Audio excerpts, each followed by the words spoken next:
the 5 key traits that every psychopath has.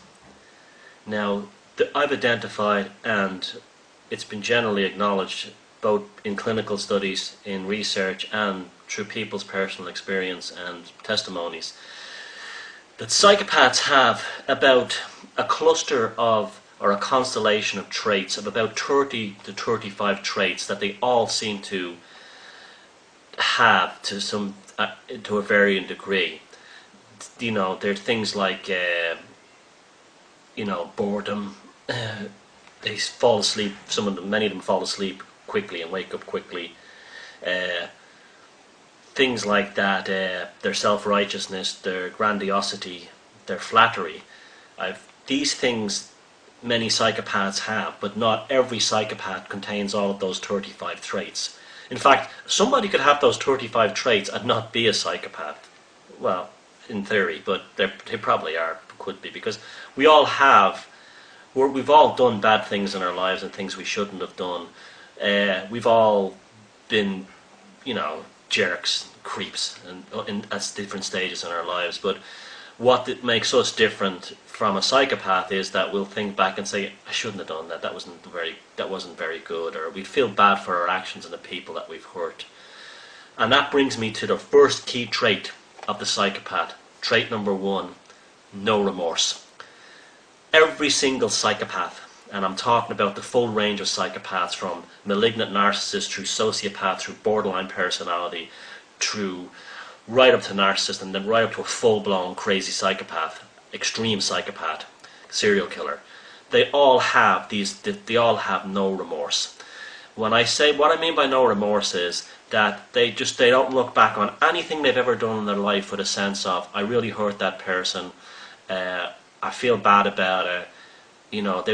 They'll talk about things like karma and stuff, but they're just throwing words out there. They will never say sorry, and if they do say sorry, they'll look down, oh yeah, I'm sorry, or I'm so sorry, it's a fake. Or they'll say, I'm sorry for what I did to you, in an email or in a text, so you can't actually see they're smirking while they're actually writing down, I'm sorry for what I did. So that's the first one. They're remorseless.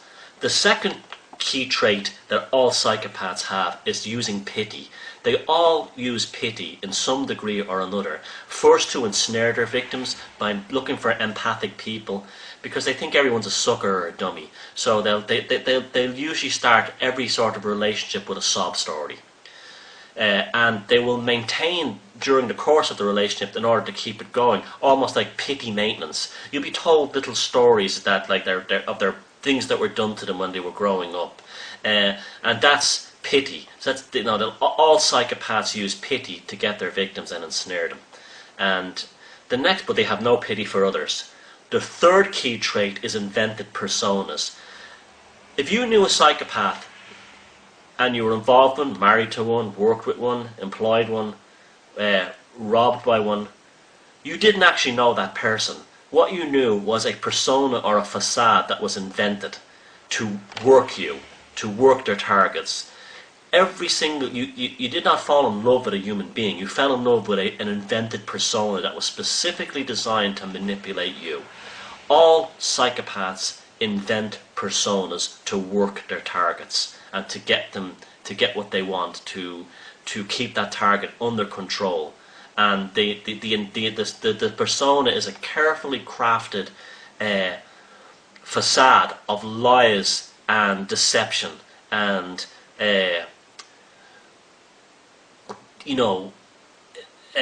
theatre that isn't a real human being in there. That's why a lot of people in the acting profession will often have told me that they've encountered lots of psychopaths, because they're actually learning their personas through the actual craft of acting. But this comes to them naturally as children, so they don't have to bother. The fourth trait is their past. You cannot get to the truth of any psychopath's past. The timelines conflict. There's no photographs of them when they were supposed to be in a certain place at a certain time or married to a certain person. Their resumes don't make sense or they don't add up. And this is how people start to get wise to them, because they all leave a messy trail behind them that eventually catches up with them. This is ultimately why all psychopaths are doomed to failure, because their past is always vague, and you never, and it's all, even if you trust the person, the psychopath, you're always, when you're back in, how come I've never seen a photograph of this person in their 20s or 30s, or how come they said they were doing this when I know they were doing something else, or they'll always say, like, they'll have these weird stories. I was born in this place, I grew up in that place, I lived here for a while. A mixture of different races or different religious and ethnic groups. Their pasts never make any sense, and they'll always deflect from them. Okay, that they'll deflect the subject when you try to talk about their pasts. So that's the fourth one. And finally, the fifth one, and this is one that you should really be looking out for. All psychopaths, like the previous four traits, have this trait as well. High levels of the hormone of testosterone. All psychopaths, male psychopaths and female psychopaths, have high levels of testosterone.